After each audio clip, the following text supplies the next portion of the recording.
Crispy chili oil aubergine is a fragrant stir fry with tempura aubergines and homemade chili oil.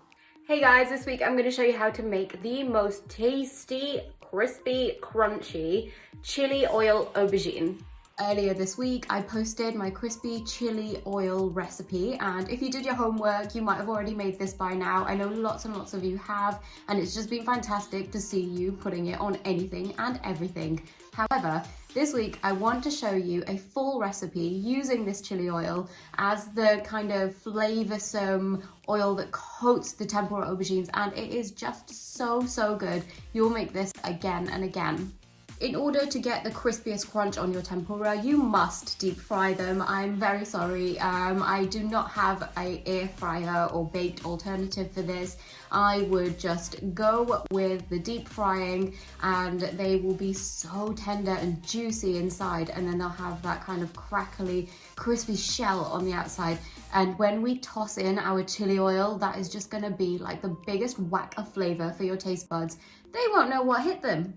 The first thing we need to do is make our chili oil. In order to do that, you want to bung loads of spices and aromatics, including Sichuan peppercorns, cloves, star anise, and some Thai basil. We want some aromatics in there as well, so I like to add lots of Thai basil for freshness and a kind of herby element to that. And then I also add in a little piece of orange peel, and it sounds a little bit wacky, but it is really delicious alongside all of those aromatic spices. So I implore you to try that.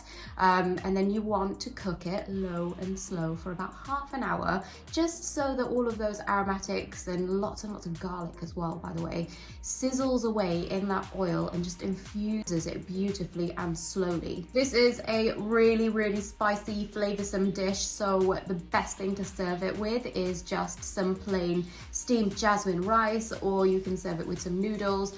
But it's better to keep the side as more of a blank canvas, because there's so much going on in this dish that you will probably not be able to handle anymore on the side. But I'll leave it up to you. This is how I make it. I hope you love it. Let's start by making our chili oil. For this, you'll need star anise, cassia bark, black cardamom for smoky depth, some cloves, some orange peel. I love the citrusy aroma of orange peel in this chili oil. Some coarsely ground Sichuan peppercorns, finely chopped shallot, lots and lots of sliced garlic.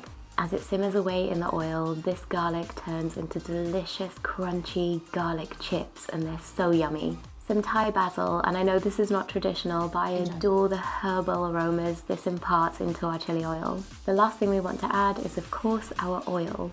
You can use any flavourless oil for this. I'm using vegetable oil. Give this a brief stir and then set it over a low heat.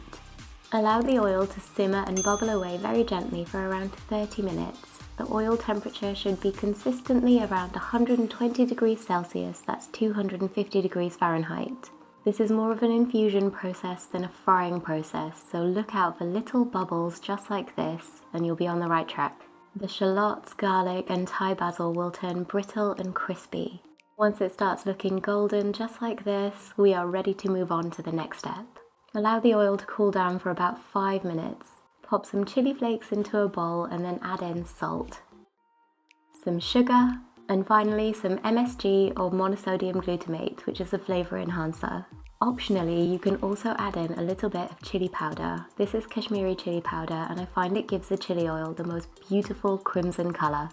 Mix this all together and then carefully pour in your hot oil. It will bubble, sizzle and smell so divine. This is where the magic happens. Give everything a good stir, and then you are ready to pack this into a sterilised airtight jar.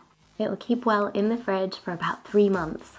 Now let's use this fragrant chili oil to make crispy chili aubergine.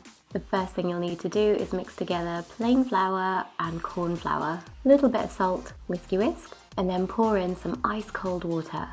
You need to combine this until you have a uniform, albeit slightly lumpy batter. Don't beat all the lumps out though, some are fine and will make the tempura even crispier. Now our speedy tempura batter is ready, it's time to prep the aubergines. I'm using the long, thin Asian aubergines for this dish, and I think they are perfect. They have such a delicious, meaty texture. If you can't find this style of aubergines, then feel free to use the fatter, deep purple coloured aubergines. To prepare these, all you need to do is top and tail them and then cut them into bite-sized batons around 2.5 centimeters long and 1 centimeter thick. To make the tempura aubergines, heat some oil in a large pan suitable for deep frying. Once the oil temperature reaches 170 degrees Celsius, that's 340 degrees Fahrenheit, dip the aubergine pieces in the batter and deep fry until they're cooked through and golden all over. I'm just using vegetable oil to fry these, but you can use any flavourless oil such as sunflower oil or rapeseed oil. Continue to dip the aubergines and place them in the pan carefully so the oil doesn't splash back at you. To promote even cooking, try not to overcrowd the pan, and then once they've been in the oil for about a minute, you can start moving them around. I did 3 batches and each batch took around 4 or 5 minutes. Now here's a frugal and super delicious trick. If you have any tempura batter left over, fry it just like this. All you need to do is pour it into the oil and you will be left with the crispiest tempura bits ever. The last thing we need to do is stir fry this in a little bit of oil. You can use a pan or a wok, but make sure it's smoking hot. Add in the white part of spring onions, very finely chopped. Some sliced chilies. Stir fry this for a couple of seconds. Add finely diced carrots for a little bit of crunch. Finely diced red pepper. The colours of the finished aubergine stir fry are so pretty. Stir fry your veggies for a minute. Season with a small amount of salt. And now it's time to finally pile in all of those crispy tempura aubergines. This is my favourite part. Add in 3 or 4 tablespoons of the prepared chili oil. Use as much or as little as you like, depending on how spicy you like it. Toss everything together until the tempura aubergines are well coated, and then garnish with spring onion greens and Thai basil. Oh, and don't forget about those crispy tempura bits you salvaged earlier. They make all the difference and add so much extra crunch. And there we have a fragrant chili crisp stir fry with tempura aubergines and homemade chili oil. This is a flavour explosion, so serve it with plain steamed jasmine rice.